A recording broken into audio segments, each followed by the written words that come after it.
അറ്റംപ്റ്റിൽ തന്നെ എനിക്ക് OET score ചെയ്യാൻ പറ്റി. ഈ അക്കാഡമി ചൂസ് ചെയ്തിട്ട് എനിക്ക് ഭയങ്കര സന്തോഷമുണ്ട്. ഇത് അനേകായിരം നഴ്സിംഗ് വിദ്യാർത്ഥികളുടെ വിജയാനുഭവം. For admissions call 7594054282.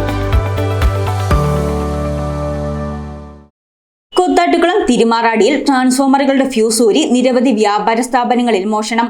താഴും മേശയും തകർത്തുള്ള മോഷണത്തിൽ വ്യാപാര സ്ഥാപനങ്ങളിൽ നിന്നും പണം നഷ്ടമായി. തിരുമാറാടിയിൽ ട്രാൻസ്ഫോമറുകളുടെ ഫ്യൂസ് ഊരിയ ശേഷം നിരവധി വ്യാപാര സ്ഥാപനങ്ങളിൽ മോഷണം. വ്യാഴാഴ്ച പുലർച്ചെ 1-നും 3-നും ഇടയിലാണ് മോഷണം നടന്നത്. തിരുമാറാടി ഇടപ്ര ജംഗ്ഷനിലെ വടക്കേടത്ത് പച്ചക്കറിക്കടയിൽ നിന്നും 15,000 രൂപ മോഷ്ടാവ് കവർന്നു.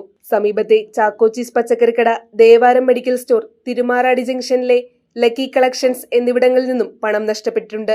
വ്യാപാര സ്ഥാപനങ്ങളുടെ താഴും മേശയും തകർത്താണ് മോഷണം നടത്തിയിരിക്കുന്നതെന്നും ലോൺ അടക്കുന്നതിനടക്കമായി സൂക്ഷിച്ചിരുന്ന പണമാണ് മോഷണം പോയതെന്നും വ്യാപാരികളായ സന്തോഷ്, റീന ബേബി എന്നിവർ പറഞ്ഞു. ഞാൻ കട തുറക്കാൻ വന്നപ്പോൾ ഒരു ഷട്ടർ പൂട്ടിയിട്ടുണ്ടായിരുന്നു, മറ്റേ ഷട്ടർ വന്നപ്പോൾ തുറന്ന് പൂട്ടിയിട്ട് ആരില്ലായിരുന്നു.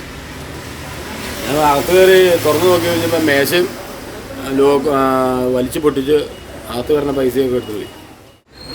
ബാങ്കിൽ നിന്ന് മിനിഞ്ഞാന്ന് പോയി ബാങ്കിൽ നിന്ന് പൈസ എടുത്തുകൊണ്ട് ഇവിടെ വെച്ചാൽ ലോണിന് കൊടുക്കാനും പച്ചക്കറിക്ക് കൊടുക്കാനും ഒക്കെ ആയിട്ട് വെച്ചായിരുന്നു പൈസ അത് എടുത്തുകൊണ്ട് പോയത്. ഞാൻ ആ സമയത്ത് പോകണോണ്ട് രാത്രി പൈസ പിടിച്ച് നമ്മൾ വീട്ടിലോട്ട് പോകാറില്ല. പിന്നെ രാവിലെ തൊട്ട് രാത്രി വരെ നമ്മൾ ഇവിടെ ആണല്ലോ, ഇവിടെ നല്ല കാര്യങ്ങളെല്ലാം നടത്തുന്നത്. അതുകൊണ്ട് ഇങ്ങനൊരു നമ്മൾ ഒരിക്കലും പ്രതീക്ഷിച്ചില്ല. തിരുമാറാടി ജംഗ്ഷൻ, തിരുമാറാടി ഹൈസ്കൂൾ, സുന്ദരിമുക്ക് എന്നിവിടങ്ങളിലെ ട്രാൻസ്ഫോമറിന്റെ ഫ്യൂസ് ഊരിയ ശേഷമാണ് മോഷണം നടത്തിയിരിക്കുന്നത്. വ്യാപാര സ്ഥാപനങ്ങളിലെ CCTV ക്യാമറകൾ തിരിച്ചുവെച്ച ശേഷമാണ് മോഷണം നടത്തിയിരിക്കുന്നതെങ്കിലും മോഷ്ടാവിന്റെ ദൃശ്യം CCTVയിൽ പതിഞ്ഞിട്ടുണ്ട്. 1 മാസം മുമ്പ് പഞ്ചായത്തിലെ വെട്ടിമൂട്ടിൽ മലഞ്ചരക്ക് ഉൾപ്പെടെയുള്ളവ മോഷണം പോയിരുന്നു. പഞ്ചായത്തിലെ വിവിധ പ്രദേശങ്ങളിൽ മോഷണം വ്യാപകമാകുന്ന സാഹചര്യത്തിൽ പോലീസ് പെട്രോളിംഗ് ഊർജിതമാക്കണമെന്ന് panchayat vice president MM George ആവശ്യപ്പെട്ടു. 3 ട്രാൻസ്ഫോർമറുകൾ ഫ്യൂസ് ഊരി വെച്ചിട്ടാണ് മോഷ്ടാവ് ശ്രമം നടത്തിയിട്ടുള്ളത്. തിരുമാറാടിയിലെ കച്ചവട സ്ഥാപനങ്ങളിലടക്കം ജനങ്ങൾക്ക് സ്വസ്ഥമായി ജീവിക്കുന്നതിനുള്ള സൗകര്യം ഉണ്ടാക്കുന്നതിന് നിരന്തരമായി പെട്രോളിംഗ് നടത്തണമെന്ന് ആവശ്യപ്പെടുന്നു.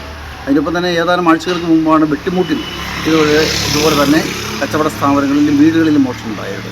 തിരുമാറാടി പഞ്ചായത്തിലൊട്ടാകെ പോലീസിൻ്റെ സാന്നിധ്യം കൂടുതൽ ശക്തമാക്കുന്നതിന് ശക്തമായ പെട്രോളിംഗ് എല്ലാ മേഖലകളിലും ഉണ്ടാകുമെന്ന് ബന്ധപ്പെട്ട പോലീസ് അധികാരികൾക്കും ബഹുമാനപ്പെട്ട ആഭ്യന്തര വകുപ്പിനും ആഭ്യന്തര മന്ത്രിക്കും നിവേദനം ഇന്ന് തന്നെ നൽകണം. കൂത്താട്ടുകുളം പോലീസ് സ്ഥലത്തെത്തി അന്വേഷണം ആരംഭിച്ചു. News desk, Muvattupuzha news. 33ാം വാർഷികത്തോടനുബന്ധിച്ച് 33 വജ്രമോതിരങ്ങളും ബമ്പർ സമ്മാനമായി ഒരു ഡയമണ്ട് നെക്ലേസും ദിവസേനയുള്ള നറുക്കെടുപ്പിലൂടെ സ്വന്തമാക്കും. തോട്ടത്തിൽ ഫാഷൻ ജുവലറി, കച്ചേരി താഴം, മൂവാറ്റുപുഴ. ഇനി ആഘോഷം തോട്ടത്തിൽ ഫാഷൻ ജുവലറിക്കൊപ്പം.